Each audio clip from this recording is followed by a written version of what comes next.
Hey, Stephen, welcome to Crosswalk Talk. Thanks for joining me. Thank you for having me, Michael. Good to be with you, sir. Stephen Curtis Chapman, award-winning artist who has numerous hits, including a new song, At the Speed of Love. You wrote it for Mother's Day, but I think it's appropriate for any other day of the year. Stephen, I really enjoyed listening to Yes. this, and I a few tears rolled from my eyes as I was listening to this and watching the video. I think it's really powerful. It's a story about your mother. Tell me the story Yeah. about it and the story behind the song and the lyrics. Yeah. It's one of those songs that it's funny when I try to think back on what was the progression of how this song even came to be. And I don't remember a moment other than I remember I was sitting on the beach actually for some reason talking with my daughter, Emily, our oldest daughter, and she was telling me about a book that she was reading. And of course, there have been a lot of great books as of late. One that many are familiar with, the Ruthless Elimination of Hurry, which John Mark Comer, a great book that's had tremendous impact. But I think it's just kind of been a theme for me throughout my life, and particularly even as I get older and think about what does it look like to really live my life at an appropriate, honorable speed, because things have gotten so fast, and now it's even quicker with phones and everything's just swiping, and you're just running at the speed of life, which has gotten faster and faster and crazier and crazier. But so many things that have been kind of coming into my heart and my mind about living at the speed of love, at really slowing life, the speed, the pace down to notice, look in the eyes of people, really, connect with other human beings, not just through a device, but personally, and really being challenged by looking at the life of Jesus, and the one who ultimately lived life, taking the moments that were put there in front of him to engage with people in a way that that would then walk in his steps, walk the way, the practicing the way, a lot of those things that have again challenged me at this point in my life. And for whatever reason, as I was thinking about it, I was also started thinking about my mom. She is 83 now. Thankfully, still with us. Two bouts of cancer. She's battled cancer about 25 years ago, pretty intensely. A lot of treatment, and by God's grace and goodness, she's still with us. She is a Energizer bunny. Just still has so much energy. Back about a year ago, around the time that I was probably writing this song, thinking about this song, she has had a return of the cancer. Thankfully, by God's grace, again, she has really not had to do any treatment, but it's kind of standing down again, I think by God's power. But my mom just keeps plowing ahead. But she spends so much of her time now. She goes to a community kitchen. One of her greatest joys in life is just going and serving up a plate of food and a kind word to people. And she talks about it. There's just so much joy in that for her. She's always stopping to visit a friend. She works at a little flower shop, and just there's so much about her life that was inspiring as I thought about this thing of trying to really be intentional about the speed that I live my life at. And so, yeah, it all kind of came together. I think I just sat down with a guitar and thought, I'm going to write a song. I've written a lot of songs, wrote a song about my dad a few years ago. I thought, I want to write a song, just tell the story about my mom, but hopefully do it in a way that will really encourage my own heart and others that hear it to ponder the speed that they are living at, currently. I think the first few words of the song reference that her service in the kitchen, if I remember correctly. Yeah, yeah, And yeah. I was gonna ask you, are there any other lyrics in the song that bring to mind a specific memory of your mother? Oh, yeah. I mean, I talk about the first verse, of her, she gets up at 6 in the morning, drives to the kitchen where the hungry hearts are gathered.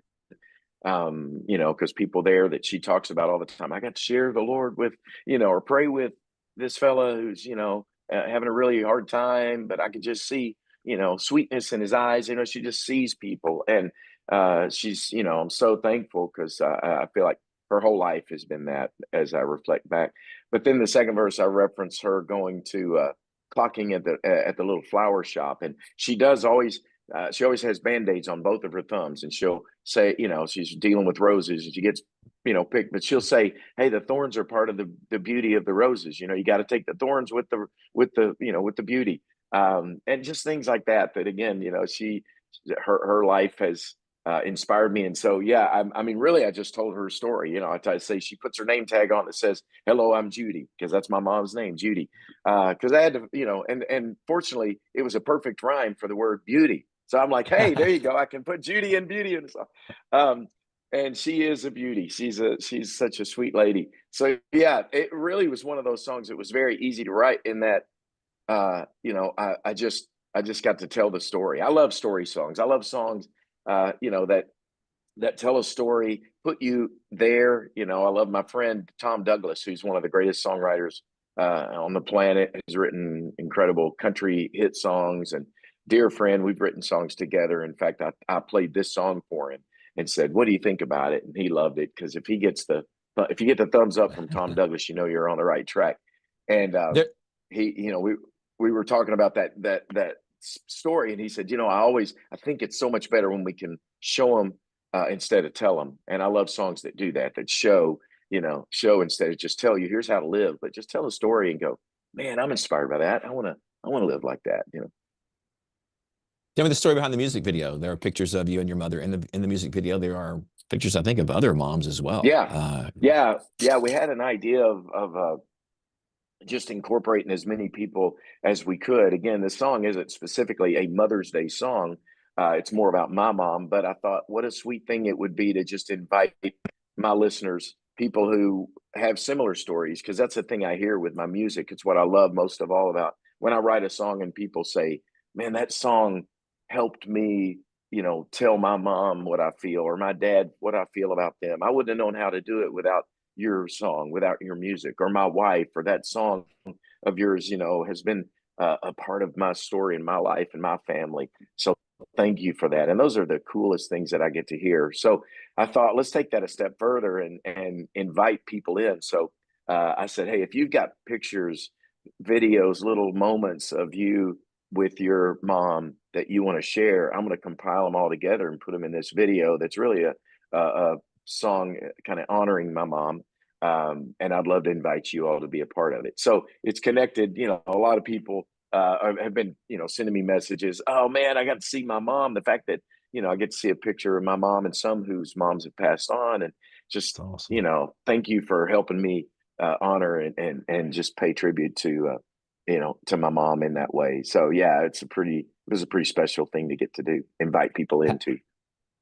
How would you define living at the speed of love?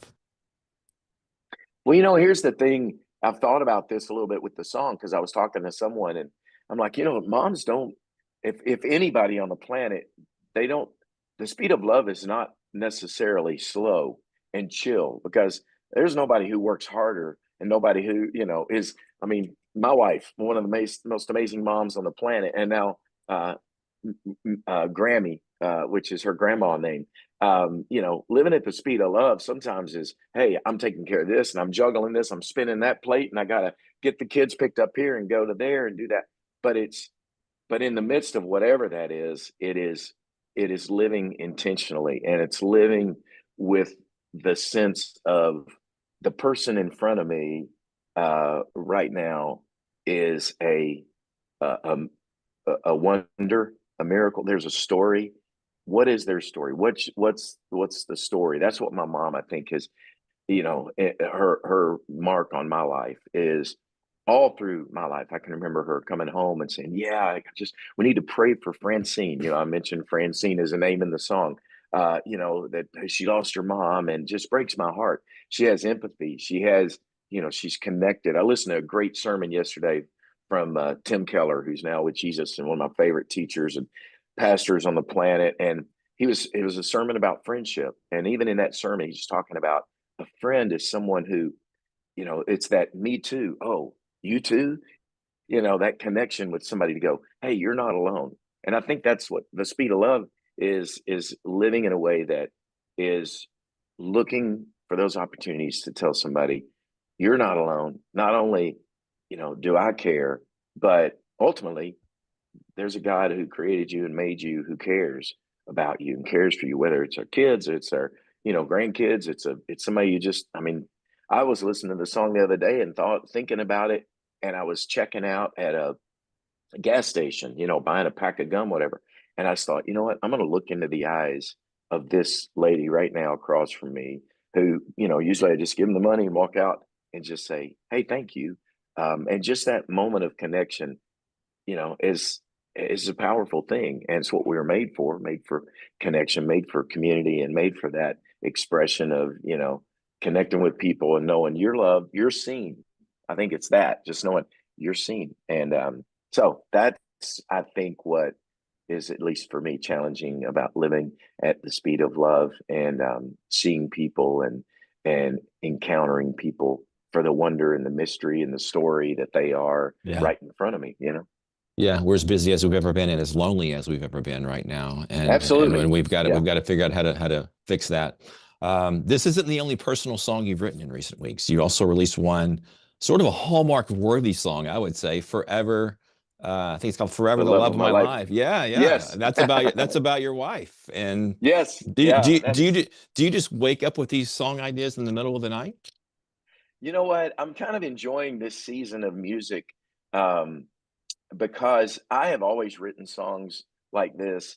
I mean, one of my best known songs, probably for a lot of people who know my music, is a song called I Will Be Here. I wrote for my wife 35, 36 years ago. I have a song called Cinderella. I wrote, about my two little girls when they were about 3 years old. These are just songs about, life, being a dad, being a husband, as well as all the songs, that are specific references to, a verse in the Bible or faith. But to me, they're all woven into living at the speed of love, encountering each other, and watching God show up in that. And my wife, I actually, this song was a birthday card for her. It started as a birthday gift. She had a big birthday, like really big, like 6-0 big, back in October. And so this song was kind of a gift to her. Um, she is like many wives, I think, as I talk to men and women who struggle really believing that she is as beautiful to me as she is, and I'm always trying to tell her. And so I write these songs, and this was one of those that, yeah, I just, I started thinking about our journey together and just the many ways I try to tell her, how beautiful and amazing she is. And thought, I'm going to do it in a song, and I'm going to do it in a way that's going to kind of get her a little bit, because, the opening line, and I've had some people say, man, I can't believe you got away with this with your wife. She must really love you, and you must have a, you must have a pretty, you get cut a pretty wide, a wide, thing of getting away with things, because Yeah. the opening line is she's hot, then she's cold, she's afraid, then she's bold. They're like, is that really what I think it is? Are we talking menopause? Hot flashes? I'm like, maybe. But it is. It's like, I'm burning up. Oh man, I'm freezing. I'm burning. But there's other ways, that we've experienced. Man, really hot, kind of chilly. And I'm like, but in all of that, that is life, But I want to acknowledge all of it. She's afraid, she's bold, sometimes a lot bolder than me. The lyrics, she's wrong, then she's right. Well, mostly she's right about just about Yeah. everything. You know, a few tongue in cheek winks in there, but it was a fun way. And now with music and streaming and all of that, used to, I had to think about, does this fit on an album? Does this fit in the context of 10 other songs? And I would have those songs that were outliers that I would go, I don't know, it probably doesn't fit on the record. The record label would go, yeah, I love that song, but I don't think it fits the body of your work. Now with streaming and the way music is, I'm like, hey, I want to share this song, "Speed of Yeah. Love." I'm gonna put that. I don't have to have a whole album around it, and just kind of enjoy the Yeah. gift now of music. There's a lot of things I wish were the way they used to be about records and how we consumed and listened to music and all that. But there are also some cool things, like I can release a song, a birthday song, to my wife and share it with the world and say, "Here you go. Maybe this will be something you'd like to listen to." As we close, I wanted to ask you kind of kind of an offbeat question. You're touring right now. I think you were in Ohio yesterday. You're in Pennsylvania today. Do you ever forget the lyrics to any of your songs when you're on stage? Last night, I get into what was the song? It was it's a song called "Long Way Home" that it was on a few albums ago, and I don't do it in every concert, but it's a ukulele song, and it's kind of fun some nights to break out the ukulele and play this little song. And I got to the second verse, and literally I'm strumming, and I'm like, and I knew the first words. I got some, and I was like, I got some words that are supposed to go right here, but I can't remember what they are. And of course, you get done with the concert, and I'm like, dang, man, I'm a professional. I'm supposed to know the words. If I was on American Idol, I would get voted off right now. And Yeah. I get done with the concert, and of everything that I've done, pour my heart out. People say, you know what my favorite part of the concert was? When you forgot the words to your song. I love when that happens. It's like you're human, and I gotta go, okay, well, I guess that's true. That's what people love is like, you're like just like me. We're just, people who forget things. Well, I know in church settings, worship leaders sometimes have the words on the back of the church on a screen, but you don't have that. Exactly. You just have them in No, your head. no. You're supposed to remember them. Yeah, yeah. Okay. Yeah. And there's a lot of Okay. songs, Michael. There's a That's bunch of songs. I got 4, 5, 600, 700 of them floating around in there somewhere. And it's a small little pea-sized brain in there. So yeah, it's pretty crazy. We've been speaking to Stephen Curtis Chapman. He has a new song out about his mother, and it's phenomenal. It's called At the Speed of Love. Stephen, thanks so much. Thank you, Michael. Good to be with you, sir.